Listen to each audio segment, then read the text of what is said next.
하나님의 말씀 보도록 하겠습니다. 빌립보서 3장 12절에서 마지막 21절의 말씀 우리 함께 한 절씩 교독해서 보도록 하겠습니다. 빌립보서 3장 12절에서 21절의 말씀입니다. 저와 여러분이 한 절씩 교독합니다. 내가 이미 얻었다 함도 아니요 온전히 이루었다 함도 아니라 오직 내가 그리스도 예수께 잡힌 바 된 그것을 잡으려고 달려가노라.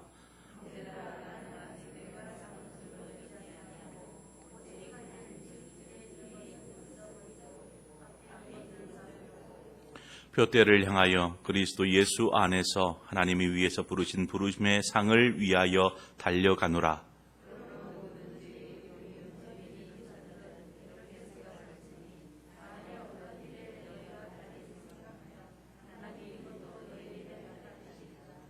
오직 우리가 어디까지 이르렀든지 그대로 행할 것이라.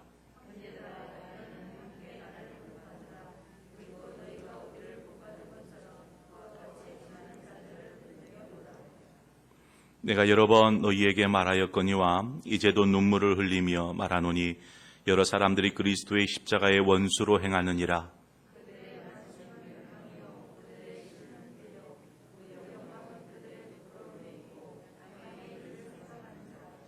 그러나 우리의 시민권은 하늘에 있는지라 거기로부터 구원하는 자 곧 주 예수 그리스도를 기다리노니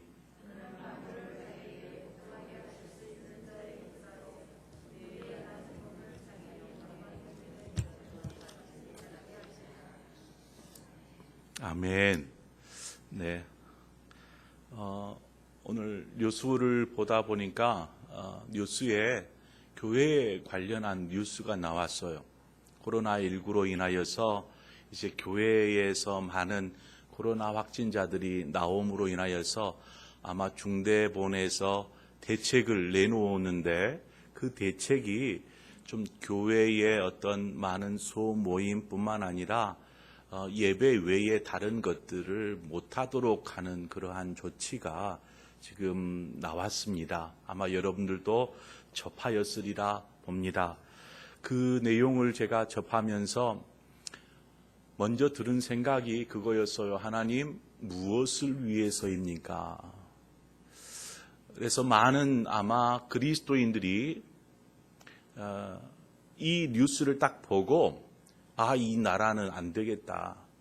지금 중대본부 이 나쁜 놈들, 다른 술집이나 다른 곳은 여전히 막 사람들이 바글바글 하면서도 아무 터치 안 하면서 왜 교회를 탄압하는가? 라고 그들을 향하여서 이제 돌멩이를 들을지 모르겠어요.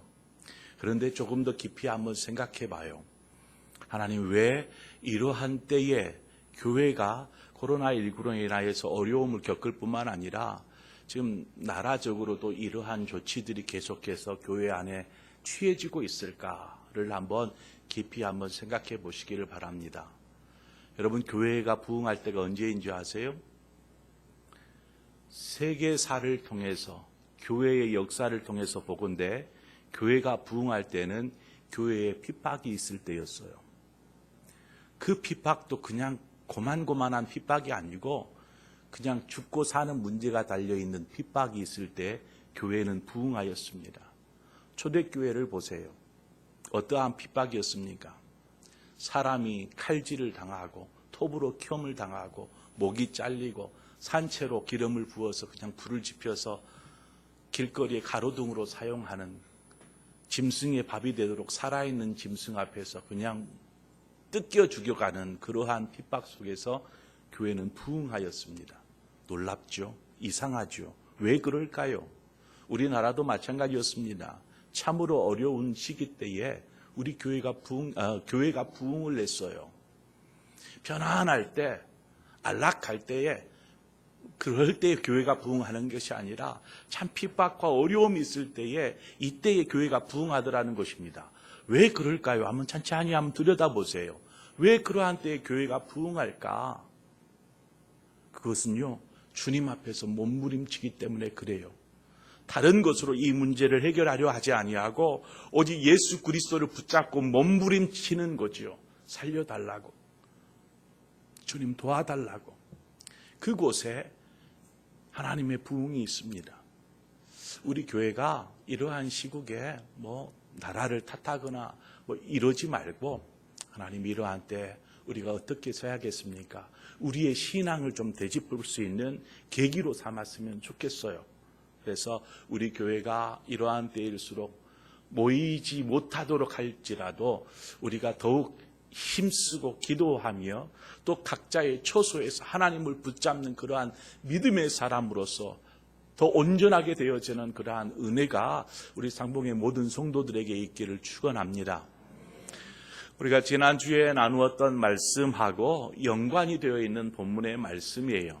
지난주에 제가 빌립보 교회 안에 무리를 일으키고 있는 유대 율법주의자들에 대해서 여러분들에게 말씀을 나눠드렸습니다. 아마 기억하실지 모르겠습니다.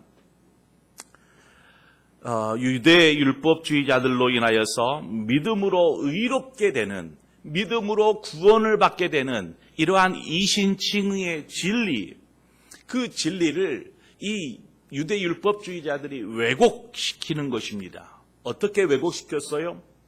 율법을 지켜야 돼요, 여러분. 여러분, 율법을 지켜야 구원받습니다. 율법을 지키지 않으면 그 믿음은 가짜일 수 있어요. 라고 외치기 시작하는 거예요, 교회 안에서. 그러니까 그 말을 듣는 사람들이 그래, 그럼 율법을 지켜야 되는구나, 이렇게 되는 거예요. 믿음으로 구원을 받습니다. 선포하고 그렇게 믿음으로 하나님의 자녀가 되었는데 나중에는 율법의 귀를 기울이는 거예요. 이러한 바리새인적인 신앙이 교회에 큰 소란이 되었어요. 빌립보 교회 안에.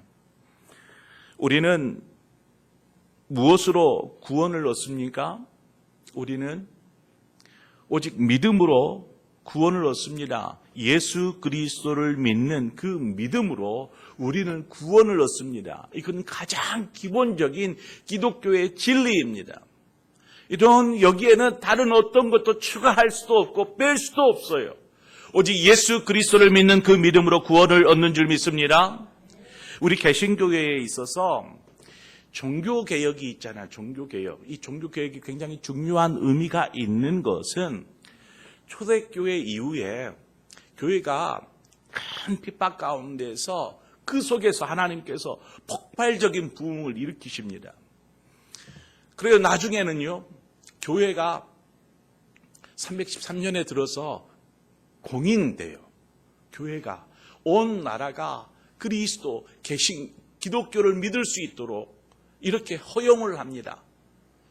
그렇게 되면서 이제 좀 평안이 찾아왔어요. 이제는 누구에게나 얘기할 수 있어요. 나는 그리스도인이에요. 이야기할 수 있어요. 평안이 찾아왔어요. 얼마나 감격했겠어요. 토굴에 숨어서 그렇게 신앙생활하고 몸부림쳤던 사람들이 이제 대놓고 얘기할 수 있어요. 다 같이 한 곳에 모여서 예배할 수도 있어요. 얼마나 큰 축복이에요. 이러한 축복이 찾아왔어요. 그런데 그 축복이 찾아오자 얼마 지나지 않아서 교회가 어떻게 돼요? 타락하기 시작해요. 세속화되기 시작하고 교회의 권력을 차지하기 위해서 교권화되기 시작하고 그러면서 교회는 부패하기 시작했습니다. 이것을 바로잡기 위해서 개혁을 외치는 소리가 있었어요. 여러분, 이래서는 안 돼요. 교회가 이래서는 안 됩니다. 우리의 신앙이 이래서는 안 됩니다. 다시금 우리가 말씀으로 돌아가야 합니다. 하나님의 은혜로 돌아가야 합니다. 믿음으로 돌아가야 합니다. 이것을 외쳤던 사람들이 바로 종교개혁자들이에요. 그래서 우리는 그것을 종교개혁이라 이렇게 이야기합니다. 개혁의 중심에는 어떤 세 가지의 정신이 있는데 여러분 들어보셨을 거예요.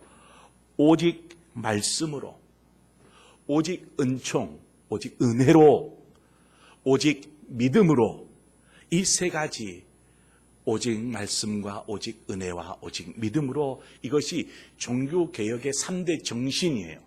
이 정신을 가지고 일으켰던 거예요. 이 종교개혁의 3대 정신인 오직 말씀과 오직 은총과 오직 믿음, 이것이 종교개혁을 추구하며 이 개혁교회가 이제는 이 세 가지를 가지고 추구하며 나아가야 될 방향타가 되어 주었어요. 방향이 되어 주었어요. 그래, 교회가 오직 믿음으로 은총으로, 은혜로, 오직 말씀으로 서야지. 이렇게 해가지고 교회가 나아가는 거지요. 그 가운데 오늘 우리가 살펴볼 것은 오직 믿음으로라는 거예요. 오직 믿음으로. 이것이 핵심 교리입니다. 오직 믿음으로 구원을 얻는 것. 그래서 로마서 1장 17절에 뭐라고 얘기를 하냐면, 복음에는 하나님의 의가 나타나서 믿음으로 믿음에 이르게 하나니 기록된 바 오직 의인은 믿음으로 말미암아 살리라 함과 같으니라. 이렇게 말씀합니다. 의인은 무엇으로 산다고요? 믿음으로 산다. 오직 믿음입니다. 오직 믿음. 우리는 행위가 아니라 믿음으로 구원을 얻는 것입니다. 그래서 구원 얻는 우리를 세상 그 어느 곳으로도 우리를 구속할 수 없어요. 또 우리가 설령 실수하고 넘어져서 범죄할지라도 우리를 정죄할 수 없어요.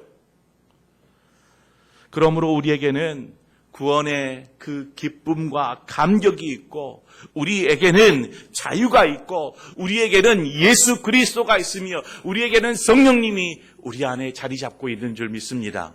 오늘 우리가 이 고백을 찬양을 통해서 한번 해보고 싶어요.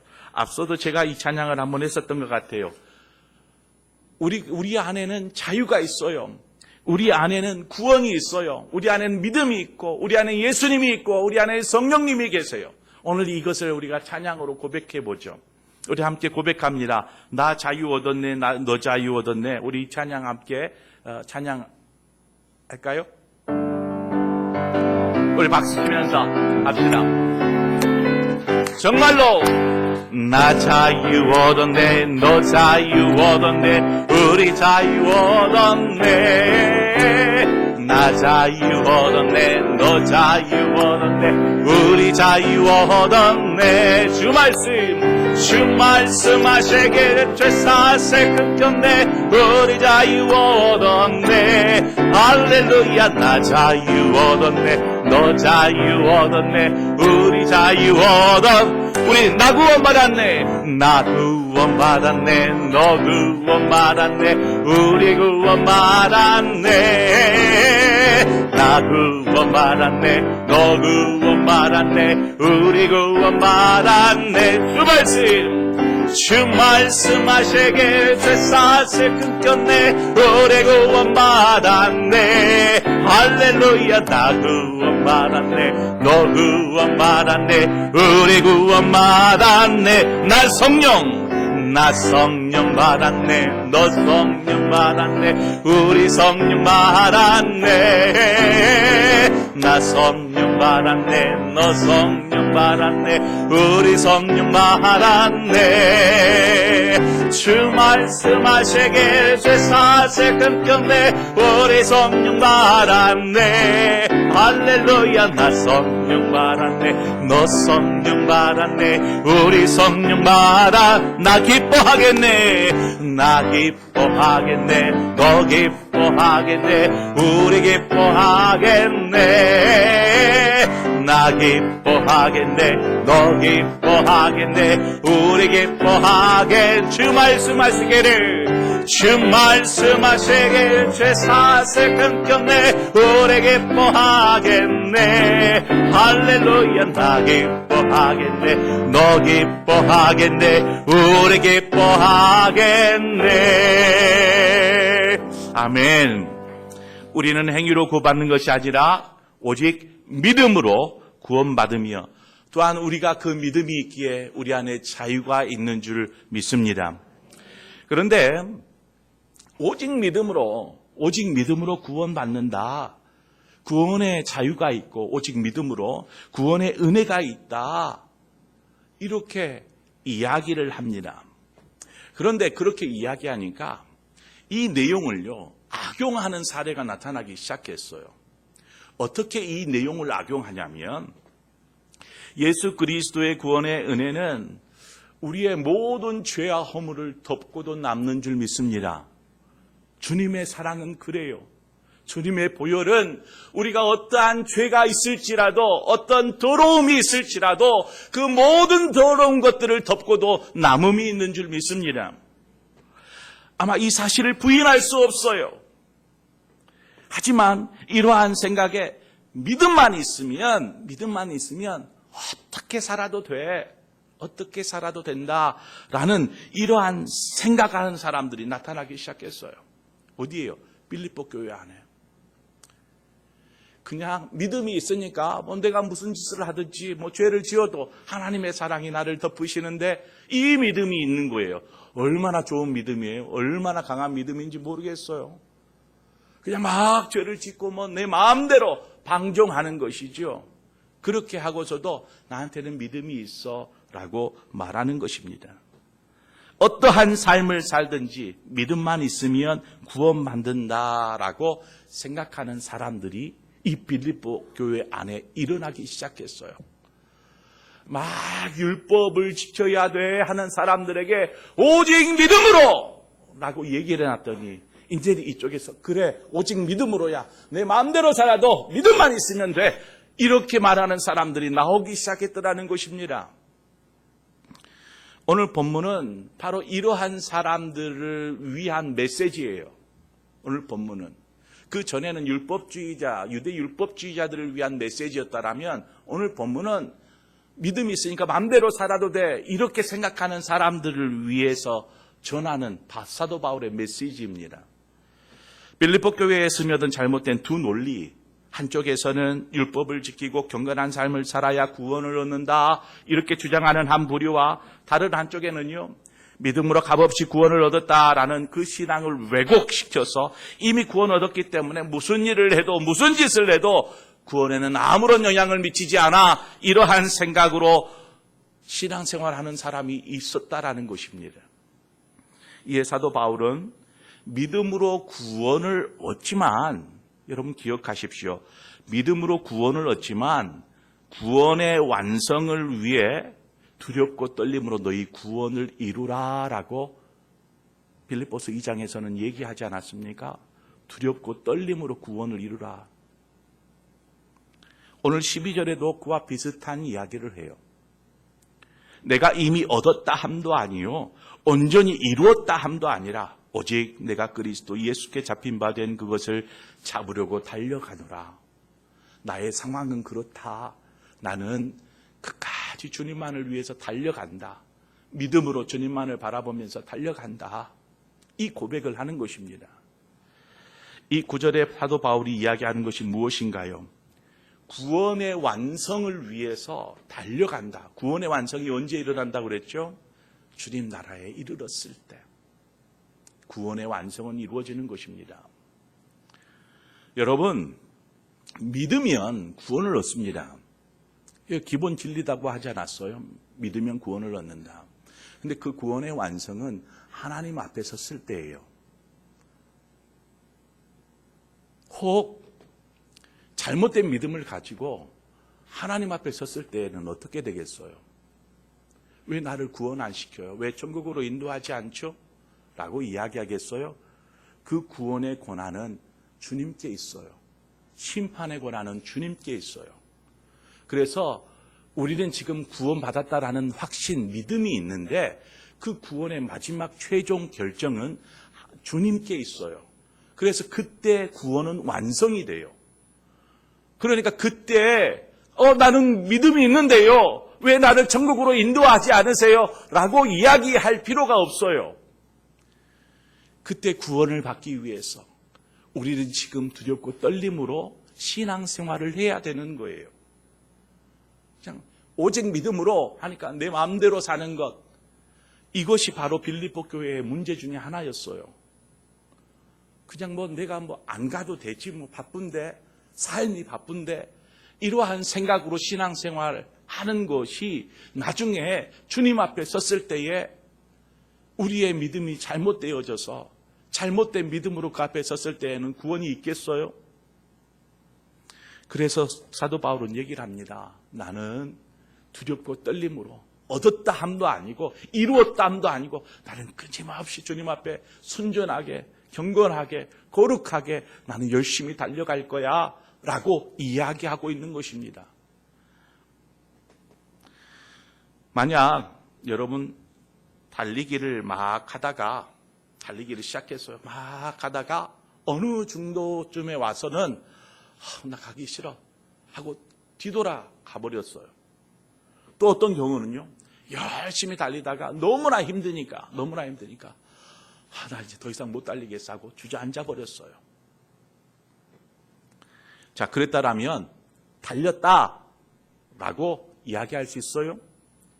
믿음의 경주를 마쳤다라고 이야기할 수 있을까요? 마지막 꼬린 지점에 테이프를 딱 끊고 들어가야 달렸다라고 이야기할 수 있는 거예요. 그러지 않고 중도 포기, 중도에 되돌아가 버리거나 이럴 경우에는요, 그것은 달렸다라고 이야기할 수 없어요.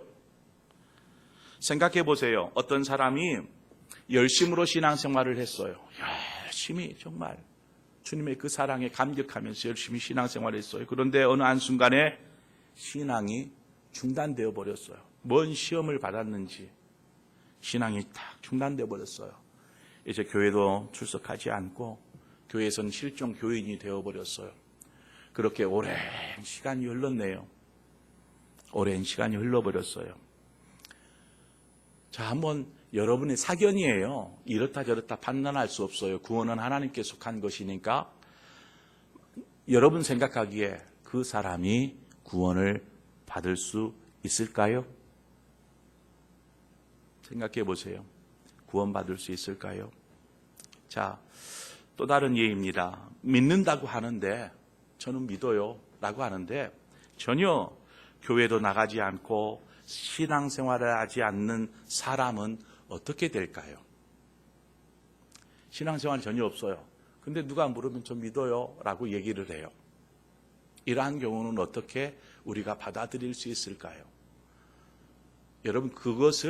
여러분, 이렇게 그것으로 사람을 정죄하거나 판단하지는 마세요. 구원은 하나님이 판단하실 일입니다. 그런데 우리는 생각은 할 수 있어요. 개인적으로 이러한 사람은 어떻게 될까? 이러한 생각은 판단을 할 수 있습니다. 어쩌면 이러한 사람이 앞서 살폈었던 후자의 사람들일지 몰라요. 나는 믿어 하면서 자기 마음대로 살아가는 사람들인 것이죠.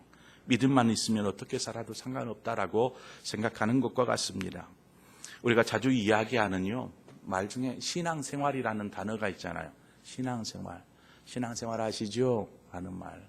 이 신앙생활하는 말은요, 절반으로 뚝 자르면 신앙과 생활이에요. 생활은 뭐예요? 삶이라고 이야기할 수 있습니다. 신앙생활은 신앙과 삶이 합쳐져서 만들어진 단어예요. 그래서 우리의 삶은, 우리의 신앙은 함께 삶과 더불어서 움직여 가야 돼요. 신앙만 좋다고 삶이 전혀 아닌 것은, 그것은 온전한 믿음, 온전한 신앙생활을 하고 있다라고 할 수가 없어요. 믿음 없는데 삶만 열심히 산다고 그것은 온전한 믿음이라고 이야기할 수가 없어요. 신앙과 삶, 생활은 조화를 잘 이루어야 합니다. 신앙 생활이 되게 해야 합니다. 그렇지 않으면 엉뚱한 자기 생각에 빠지게 돼요. 여러분 생각에 유대율법주의자들은 신앙을 중요하게 여긴 것 같아요? 삶을 중요하게 여긴 것 같아요? 유대율법주의자들은? 저들은 삶을 중요하게 여겼어요. 삶을. 자, 그럼 반대로 뒤에 나오는 믿음만 있으면 어떻게 살아도 된다라는 사람들은 어떤 거예요? 신앙만을 중요하게 여기는 거예요. 어느 쪽이든 그것을 온전한 신앙이라고, 온전한 신앙생활을 했다라고 말할 수 없어요. 이것이 극단적으로 치우치면요, 이단이 돼요. 여러분. 그래서 사도 바울은 신앙생활을 자신은 잡은 줄로 생각하지 않고 잡으려고, 나는 끊임없이 잡으려고만 쫓아간다, 달려간다, 이렇게 말하고 있습니다. 그 말은 지속적으로 구원을 위해서 그는 달려간다, 노력한다, 힘쓴다, 애쓴다 라고 이야기하고 있는 것입니다. 이처럼 믿음이 있다고 자기 마음대로 행하며 방종하는 사람들에게 사도 바울은 지금 경고하고 있는 메시지예요. 우리의 신앙은 계속해서 달려가야 합니다. 그런데 그 다름질이 그저 향방 없는 다름질이 되어서는 안 됩니다. 올바른 방향으로 달려가야 되지 않겠어요? 그래서 고린도전서 9장 26절에 이렇게 얘기를 해요. 그러므로 나는 다름질하기를 향방 없는 것 같이 아니하고 싸우기를 허공을 치는 것 같이 아니하며 올바른 방향을 두고 달려가는 것이죠. 이 말을 바울은 오늘 분명한 목표를 향하여서 나아가야 한다라고 이야기하면서 표대를 얘기를 해요. 표대. 오늘 뭐라고 얘기를 합니까? 14절에 표대를 향하여 그리스도 예수 안에서 하나님이 위에서 부르시는 부름의 사랑을 위하여 달려가노라. 이렇게 말하는 것이죠. 사도 바울에게 있어서 그 목적지 방향은 표대라고 표현을 하고 있어요. 표대. 자, 그러면 그리스도인들에게 표대가 무엇일까? 본문에서 말하는 그 표대를 무엇을 말하는 것일까요? 성도에게 있어서 표대는요, 천국이에요. 천국. 이미 구원을 얻은 우리가 천국을 표대 삼을 필요가 있을까 생각할 수 있을지 모르겠어요. 난 구원받았는데요. 표대를, 천국을 표대로 삼으라는 것은요, 우리의 시선은 결코 이 천국에서 멀어지지 않게 하라는 말입니다. 계속 천국을 목표로 하고 표대로 삼고 천국을 향해서 나아가라는 것입니다. 우리의 표대가 천국에 있다라는 것은요, 우리가 이 세상의 것에 우리의 시선을 빼앗기지 않는 거예요. 우리의 마음을 두지 않는 거예요. 우리의 시선을 그럼 어디에 두어야 돼요? 천국 하나님의 나라의 위의 것에 두는 거예요. 그래서 골로새서 3장 1절 2절에 이 얘기를 합니다. 그러므로 너희가 그리스도와 함께 다시 살리심을 받았으면 위의 것을 찾으라. 거기는 그리스도께서 하나님 우편에 앉아 계시느니라. 위의 것을 생각하고 땅의 것을 생각하지 말라. 이렇게 말하고 있어요. 그러므로 우리의 시선은요, 항상 하나님의 나라에 있어야 돼요. 하나님의 나라에 머물러 있어야 돼요. 또한 부르심의 상, 부르신 부름의 상이라는 말이 나옵니다. 부르신 부름의 상을 위하여 나아가야 한다라고 바울은 이야기하는데, 부르심의 상이 뭐예요? 부름의 상? 부름의 상. 우리가 상이라고 하면은요, 쉽게 생각하는 게 뭐예요? 1등부터 꼴찌까지 쫙 있으면 잘했으니까 1등부터 몇 명까지는 이렇게 상을 주는 그러한 상을 빨리 생각합니다. 자, 그러면 이것을 그대로 적용해 보자면 여기서 말하는 부르심의 상이라는 것이 역시 열심히 신앙생활한 사람들, 몇 사람에게 주어지는 그러한 상을 얘기하는 걸까요? 사도 바울이 야, 열심히 해. 너 뒤처지면 다른 사람이 상 타간다? 뭐 이러한 얘기하는 걸까요? 부르심의 상? 여기서 말하는 상은요, 부르심의 상, 이 상은 하나님께서 우리를 자녀로 부르셨잖아요. 이 부르심입니다. 이 부르심. 하나님께서 우리를 부르셨어요, 자녀로. 그러면 하나님의 자녀에게 무엇을 주시나요? 하나님의 자녀가 되는 권세가 있으면 그것은 결국 어떻게 돼요?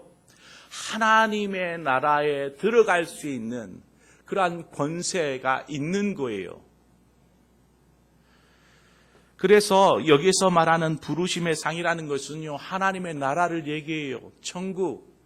표대도 천국이고요. 부르심의 상도 천국이에요. 그래서 우리는 하나님 나라를 바라보면서 가는 거예요. 하나님 나라의 선물이 우리에게 주어지는 거예요. 한번 생각해 보세요. 천국보다 귀한 상이 어디 있겠어요? 여러분, 하나님 나라보다 더 귀한 상이 어디 있겠어요? 천국을 갔다가 이제 그 옛날에 뭐 요즘도 있는지 모르겠어요. 한때 천국을 갔다 왔어요. 뭐 하는 그러한 분들이 간증하는 뭐 그러한 많은 간증들이 있었어요. 뭐 천국을 갔다 왔다 말하는 사람들로 인해서 어떠한 이제 그분들이 어떤 영향을 교회에 미쳤냐면 천국을 어떤 인간 세상처럼 그려지게 만들어 버렸어요. 인간 세상처럼. 그래서 나오는 이야기가 열심히 봉사하고 헌신하는 사람들에게는 천국에 가면 금으로 된 으리으리한 대궐 같은 집이 주어지고, 그렇지 않은 사람에게는 어떤 집이 주어질까요? 네? 우리 서성숙 군사에 어떤 집이 주어질까요? 초가집. 이런 얘기 많이 했잖아요. 아마 그랬어요. 과거에.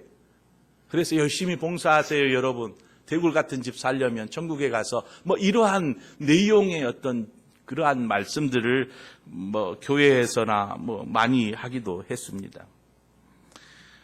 참 인간적으로 천국을 그리기 시작했어요.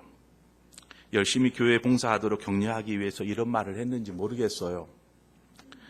계시록에 보면은요, 천국을 무엇에 비유 많이 해요? 천국을 보석 같은 것에 비유를 해요. 그래서 우리도 그러한 상상을 해요.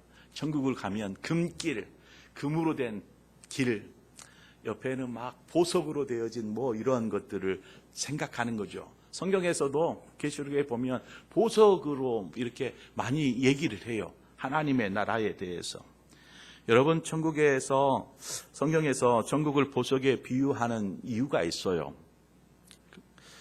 천국은 정말 아름다운 곳인데 이 아름다움을 무엇에 비유할고 무엇에 비유할 수 있겠어요? 사람들에게 천국은 정말 아름다워. 그럼 그 아름답다라는 것을 어떻게 이야기해서 이해시킬 수 있겠어요? 세상에 가장 아름답고 진귀한 것은요, 보석밖에 없어요. 그렇지 않겠어요? 아름답고 귀중한 것 보석이잖아요. 그래서 보석으로 비유한 것 뿐이에요. 천국은 막 금길로 되어 있지 않아요. 구원 얻은 우리가 받을 영원한 나라가 얼마나 아름답고 귀한 곳인지 표현할 길이 없어서 금은 보석으로 표현하고 있어요. 그러므로 우리가 가야 될 그 천국이 얼마나 복된 축복인지, 우리가 구원 얻어서 갈 그곳이 얼마나 복된 축복인지 그것을 무엇에 비교할 수 있겠습니까? 부르심의 상, 천국 가가지고 거기에서 무슨 궁궐 같은 집, 그것이 아니고 천국에 가는 것이 축복인 줄 믿습니다. 그러므로 우리는 표대와 부르심의 상이 되는 하나님의 나라를 바라보면서 그곳을 소망하면서 나아가는 거예요. 주님이 계신 그곳. 17절에 보면 형제들아 너희는 함께 나를 본받으라. 그리고 너희가 우리를 본받은 것처럼 그와 같이 행하는 자들을 눈여겨보라. 이렇게 말합니다.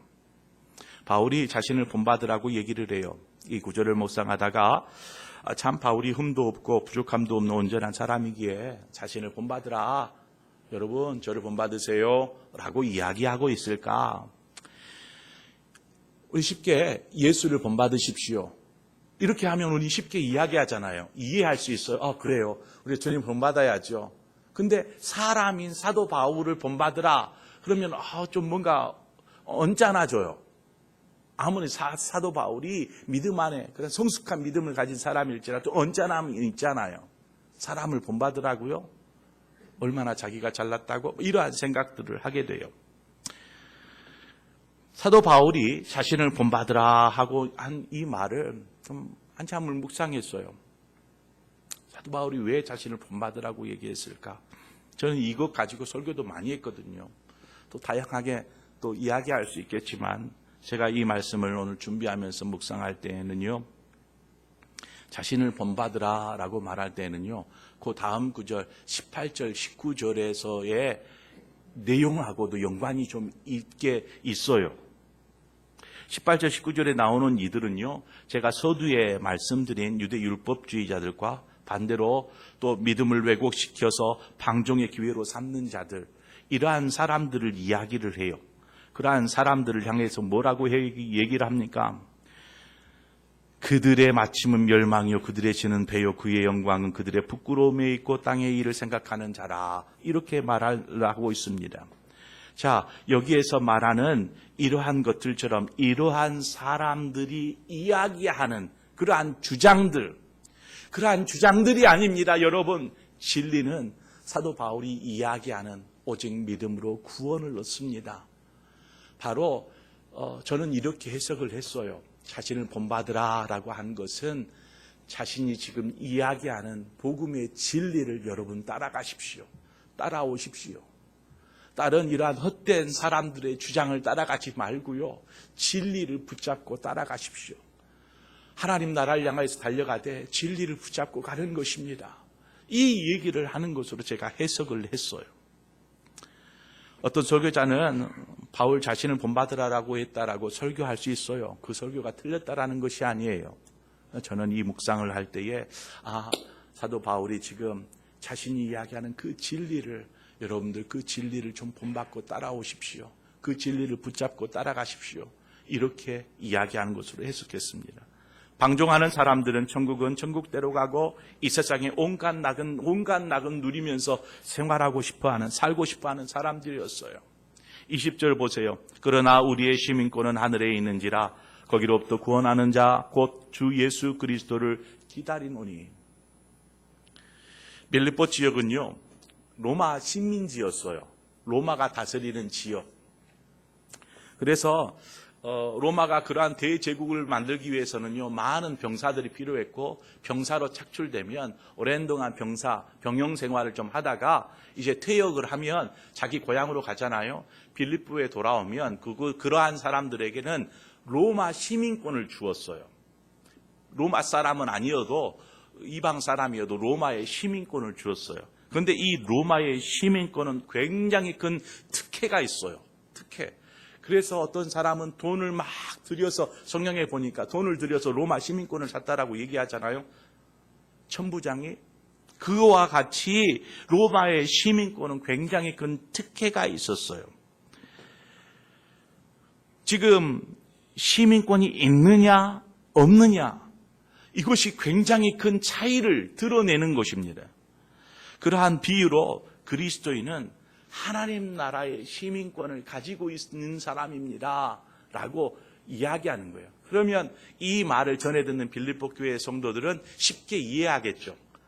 로마 시민권이 있으면 정말 그거 큰 특혜인데, 하나님 나라의 시민권, 이건 놀라운 특혜구나, 이것을 아는 거예요. 쉽게. 이전에 제가 지난주에 말씀드렸나요? 제가 이제 서울로 이렇게 이사를 해서 전입신고를 하고 나서 이제 서울 시민이 되는 것이죠. 전입신고가 끝나면 서울 시민으로 이제 살게 되는 것입니다. 제가 다른 지역에 무슨 일이 있어서 가더라도 저는 서울 시민인 것이죠. 다른 지역에서 한 달, 1년을 있어도 전입신고를 그쪽에 하지 않는 이상 저는 서울 시민으로 있는 것입니다. 그렇다면 여기서 어떠한 서울 시민이 될까? 이 물음을 하게 돼요. 서울 시민으로서 서울을 빛낼 수 있는 사람이 될까? 아니면 범죄의 소굴을 만드는 서울 시민이 될까? 우리가 거룩한 하나님의 나라의 백성이라면 조금 탁월할 필요가 있습니다. 탁월할 필요가, 많은 사람들에게 귀감이 되라는 것이죠. 초대교회 성도들의 모습을 주변에 있는 믿지 않는 사람들이 보고 뭐라고 이야기합니까? 저들이 초대교회 그리스도인들을 바라보면서 칭송했다라고 얘기를 해요. 칭송했다. 그들이 어떠한 삶을 살았길래 믿지 않는 사람들이 저들을 향해서 칭송했다라고 이야기하고 있습니다. 그들이 빛으로 소금으로 살았던 것이죠. 여기서 행함은 그렇게 행하라는 것은 율법을 가지고 그렇게 행하라는 것이 아닙니다. 은혜로 그렇게 행하라는 것입니다. 그래서 우리가 교회에서 행함을 얘기할 때 그 행함은요, 율법의 행함이 아니에요. 은혜의 행함이에요. 우리가 받은 은혜가 무엇인데 우리가 여전히 우리를 죄악으로 내어줄 수가 있습니까? 그럴 수 없습니다. 그래서 로마서 6장 13절에 너희 지체를 불의의 무기로 죄에게 내주지 말고 오직 너희 자신을 죽은 자 가운데 다시 살아난 자 같이 하나님께 드리며 너희 지체를 의의 무기로 하나님께 드리라 말하는 것이죠. 우리의 삶은, 구원받은 하나님의 자녀로 살아가는 우리의 삶은 온전히 주님을 붙잡고 바로 의의 병기처럼 하나님을 향하여서 하나님의 영광을 위해서 살아가는, 천국을 바라보면서 나아가는 그러한 그리스도인 줄 믿습니다. 그것이 목적이 있는 삶입니다. 다른 어떤 꿈을 이루는 목적이 아니고 정말 우리의 목적은 하나님의 나라에 있고 저 나라를 가기 위해서 우리의 시선을 떼지 아니하고 주님과 함께 주님이 가신 그 길을 향하여서 우리가 계속해서 나아가는 것이죠. 가다 보면은요, 우리가 주님 나라에 있을 때 하나님의 우편에 앉아 계신 그 길을 먼저 가신 주님을 만날 줄 믿습니다. 우리는 그러한 믿음으로 오늘을 살아야 될 줄 믿습니다. 우리의 믿음을 주님께서 더욱 굳세게 하여 주실 것을 확신합니다. 그러한 축복의 길을 걸으시기 바랍니다.